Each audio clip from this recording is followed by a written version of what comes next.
القرآن المجيد يا أيها الذين آمنوا كتب عليكم الصيام كما كتب على الذين من قبلكم لعلكم تتقون۔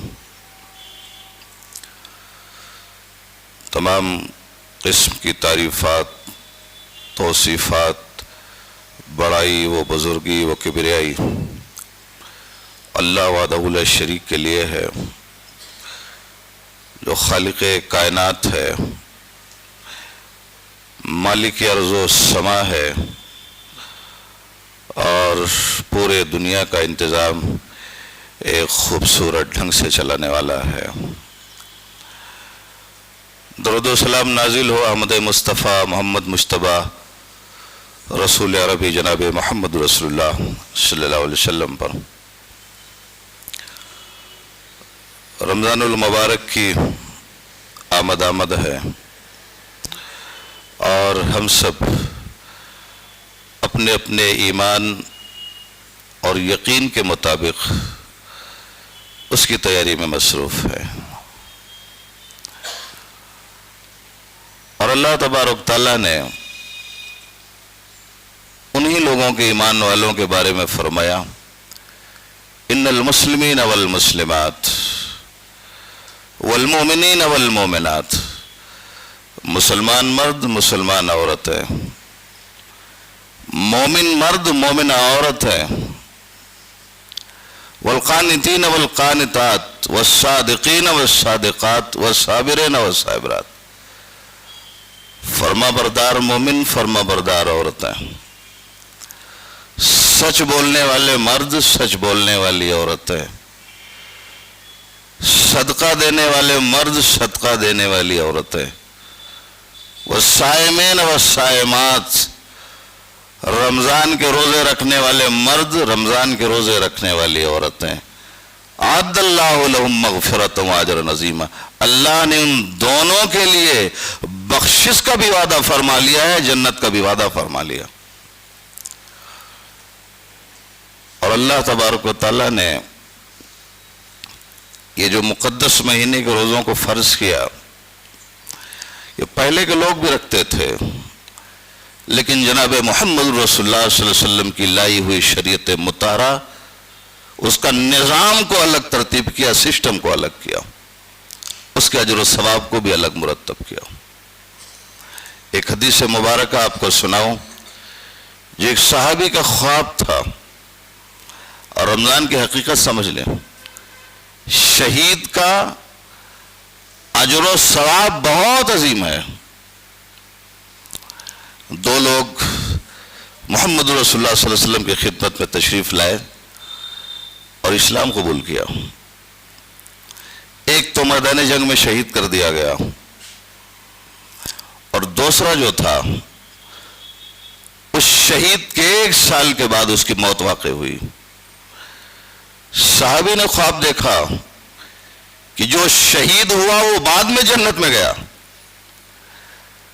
اور جس کی گھر میں اپنی طبعی موت آئی تھی وہ پہلے جنت میں چلے گیا۔ صحابی پریشان اپنے خواب کو لے کے جناب محمد رسول اللہ صلی اللہ علیہ وسلم کے دربار رسالت میں کہا، اللہ کے رسول وہ شہید ہوا، وہ بعد میں جنت میں، اس کے 1 سال کے بعد جس کی طبعی موت آئی وہ پہلے جنت میں۔ کہا تمہیں نہیں معلوم 1 سال کے بعد اس کی موت آئی؟ کہا ہاں۔ رمضان کا مہینہ ملا کہ نہیں ملا؟ کہا ملا۔ روزے رکھے؟ کہا رکھے۔ قیام اللیل کیا، صدقہ کیا، خیرات کیا۔ کہا انہی صدقات و خیرات اور روزوں کی بدولت اللہ نے اس سے پہلے اسے جنت عطا فرما دیا، یہ اس کی فضیلت ہے۔ اور خوش نصیب ہو رمضان کے عظیم مرتبے اور مقاصد کو سمجھنے والے لوگوں، جنت کے 8 دروازے، یہ حدیث سے ثابت، جہنم کے 7 دروازے، یہ اللہ کے کلام سے ثابت۔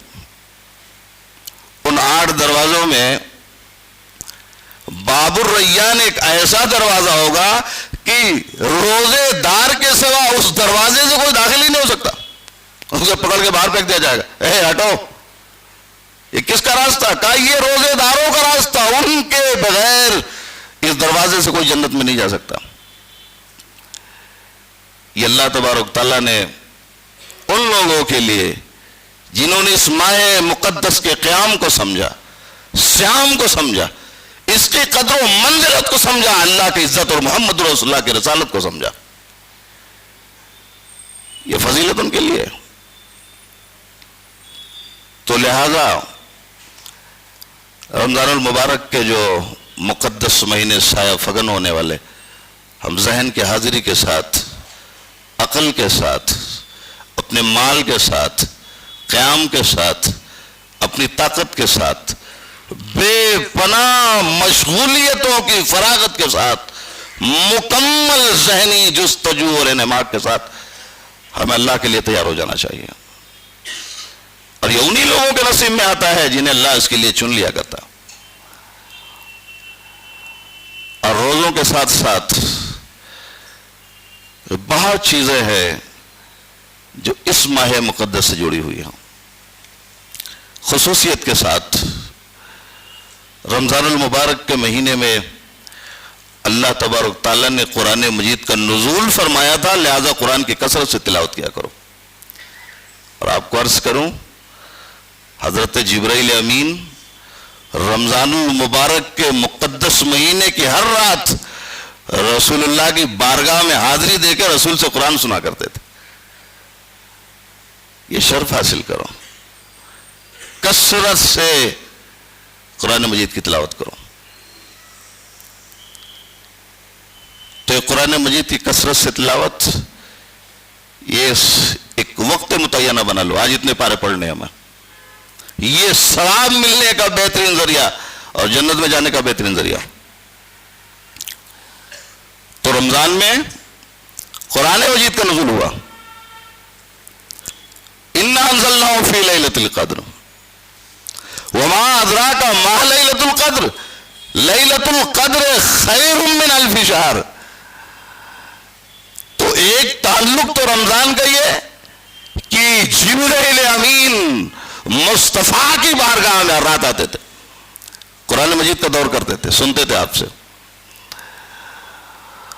اور ایک رات آپ کو وہ بھی ملے گی، شب قدر کی عظیم الشان رات، فرشتوں سے یہ روئے زمین میں کوئی جگہ باقی نہیں ہوتی جہاں فرشتے موجود نہ ہوں، وہ خوش ہوتے ہیں، آپ کا اجر لکھتے ہیں، آپ کا ثواب لکھتے ہیں، اللہ سے محبت لکھتے ہیں، مصطفیٰ کی سنت پہ قربان ہونا لکھتے ہیں۔ تو وہ رات جس نے پالی، خیر من الف شہر، ایک رات کا مقبول ہو جانا گویا 1000 مہینوں کی عبادت سے افضل پا لیا ہے اس نے۔ شب قدر کی رات پالی، 1000 مہینوں کی عبادت پالی، لہذا اس رات کو جس نے سونے میں گزار دیا، چائے پینے میں گزار دیا، دوستی میں گزار دیا، امت کا سب سے نقصان دہ آدمی اور سب سے زیادہ نامناسب آدمی ہوگا، لہذا اس رات کا نقصان مت ہونے دینا۔ اور یہ وہ رات ہے جس میں ہماری زندگی کے فیصلے ہوتے ہیں، کون آنے والا ہے اس کا بھی فیصلہ ہے، کون جانے والا ہے اس کا بھی فیصلہ ہے، زندگی کے فیصلے ہیں۔ آسمان کی بلندی پہ ہوتے ہوئے لوگوں، تم زمین پہ آؤ گے اس کا بھی فیصلہ ہے، یا تم اس سے بھی بلند اللہ تمہیں کر دے گا، یا اس کا بھی فیصلہ ہے۔ بیمار شخص ہے، اللہ اسے صحت دے گا، اس کا بھی فیصلہ ہے، صحت مند کو بیمار کرنا یہ رات اس کا بھی فیصلہ ہے۔ سراؤں پر کمندے ڈالنے والے لوگوں، بہت مال و دولت اللہ نے دیا، تمہیں زمین پہ گرائے گا یا اس سے اوپر اٹھائے گا یہ اس کا بھی فیصلہ ہے۔ تو زندگی کے ہر معاملے کا فیصلہ اور ہمارے زندگی کی جتنی بھی تقدیریں لکھی گئی اللہ تبارک تعالیٰ کی طرف سے شب قدر کی رات میں فرشتوں کے حوالے کر دی جاتی ہیں، اور پورے کے پورے سال کا نظام یہ اسی طریقے سے چلایا جاتا۔ لہذا وہ راحت جب تمہیں مل جائے سو کر اس رات کو گزار کر اپنا خسارہ کبھی مت کرنا. اس رات کی فضیلت اور عظمت کا خیال رکھنا. اس رمضان المبارک سے آپ کا ایک تعلق جو ہے وہ قیام اللیل کا بھی ہے، جس کے متعلق مصطفیٰ جان رہبر نے فرمایا تھا من قام لیلۃ القدر ایمانا واحتسابا غفر لہ ما تقدم من ذنبہ. اور جناب محمد رسول اللہ صلی اللہ علیہ وسلم نے 3 راتوں تک صحابہ کرام کو مسجد نبوی میں جمع کر کے تراویح کی امامت فرمائی تھی. اور کہیں وہ فرض نہ ہو جائے، امت مشکل میں نہ پڑ جائے، اس اندیشے کے تحت آپ نے جماعت نہیں کروائی تھی. اور بعد میں صحابہ کرام کا ذریعہ اس جماعت کا رواج ظاہر ہوا. تو لہذا تراویح کی نماز جسے قیام اللیل کے نام سے یاد کیا گیا، وہ قیام اللیل کی راتیں، اس کا بھی خصوصیت کے ساتھ آپ کو اہتمام کرنا ہے. اس سے جناب محمد رسول اللہ صلی اللہ علیہ وسلم نے فرمایا من قام لیلۃ القدر ایمانا واحتسابا، جس نے ایمان اور احتساب کے ساتھ، یقین اللہ کی ذات پہ، احتساب ہے، خلوص نیت ہے، تو خلوص نیت کا بدلہ یہ ملے گا کہ اگر اس نے تراویح کی نماز خلوص نیت کے ساتھ پڑھی، ایمان یقین کے ساتھ پڑھی، اللہ چھوٹے موٹے سارے خطاؤں کو معاف فرما دے گا. تو قیام اللیل کرو گے تب بھی گناہ معاف ہو جائیں گی، اور قیام کرو گے تراویح کی نماز پڑھو گے تب بھی چھوٹی موٹی خطائیں معاف ہو جائے گی. لہذا رمضان المبارک کے مقدس مہینے میں قرآن کی عظمت کو سننے کے لیے، اس کی بقا کے لیے آپ کو تراویح کی نماز کا بھی اہتمام کرنا چاہیے. ایک اور چیز جو اس سے جڑی ہوئی ہے، اللہ تبارک تعالی ہر رات کو آسمان دنیا پر نزول کرتا ہے اور کہتا ہے کوئی پریشان آدمی جس کی پریشانی سن لو، ہے کوئی غم زدہ جس کے صدمے کو دور کر دو، ہے دنیا کا کوئی محتاج جس کو سارے رشتوں ناتوں نے ٹھکرا دیا ہو، اس کو میں اپنا بنا لوں. یہ تو ہر رات ہوتا ہے، لیکن رمضان المبارک کا دن اور اس کی راتیں خصوصیت کے ساتھ اللہ تبارک تعالیٰ کثرت سے دعاؤں کو قبول فرماتا ہے. لہذا ہر دن زندگی خاصہ بنا لو، پورے رمضان کثرت سے اللہ سے دعائیں مانگا کرو. وَإِذَا سَأَلَكَ عِبَادِي أَنِّي فَإِنِّي قَرِيبٌ أُجِيبُ دَعْوَةَ الدَّاعِ إِذَا دَعَانِ فَلْيَسْتَجِيبُوا لِي وَلْيُؤْمِنُوا بِي لَعَلَّهُمْ يَرْشُدُونَ. میرے بندے جب سوال کریں کہہ دو میں قریب ہوں، میں سن رہا ہوں. ارے تم چپکے سے صدا دو گے تب بھی سن لے گا، اور دل میں سوچو گے صدا نہیں دو گے تب بھی سن لے گا. وہی تو تمہارا رب ہے. جو مانگنے کا طریقہ ہے اس طرح مانگو. در کریم سے بندے کو کیا نہیں ملتا. ہر چیز مسبب سے، سبب سے مانگو، منت سے، خوشامد سے، ادب سے مانگو. کیوں غیر کے آگے ہاتھ پھیلاتے ہو نیز؟ بندے ہو اگر رب کے طرف سے مانگو، اس کی بارگاہ میں جا کے دیکھو تو صحیح، مانگ کے دیکھو تو صحیح، آنسوؤں کے قطرات کی بارش کر کے دیکھو تو صحیح، تمہارے ہاتھ بعد میں گریں گے، رب کی دربار میں شرف و قبولیت پہلے عطا ہو جائے گی. آج اللہ تعالیٰ بلا رہے ہیں، مسجدوں میں آنے کے لیے تیار نہیں، کہہ رہا ہے مانگو، مانگنے کے لیے تیار نہیں، مغفرت چاہتا مغفرت کرنے کے لیے تیار نہیں. آج اللہ بلا رہا، تم آنے کے لیے تیار نہیں. کل 4 کندھوں کے محتاج ہو کے جاؤ گے، چارپائی پہ لیٹ کر جاؤ گے، قبر میں پڑے رہو گے، میدان محشر کا حساب ہوگا، جواب دو گے. آج وہ مناتا، تم ماننے کے لیے تیار نہیں، کل مر جاؤ گے تم مناؤ گے، اللہ ماننے کے لیے تیار نہیں ہوگا. لہذا زندگی جو ملی ہے اسے غنیمت سمجھ لو، زندگی جو ملی ہے افضل سمجھ لو، زندگی جو ملی ہے اسے محبت کرو. اور محبت کا ذریعہ یہ ہوگا کہ محمد رسول اللہ کی رسالت میں گم کر کے اللہ کو بھی راضی کر لو، محمد رسول اللہ کی رسالت پہ قربان ہو جانے کا بھی جذبہ پیدا کر لو. یہی انسانیت ہے، یہی اسلام ہے، اور یہی تمہارا مذہب بھی ہے، یہی تمہارا مسلک بھی ہے. لہذا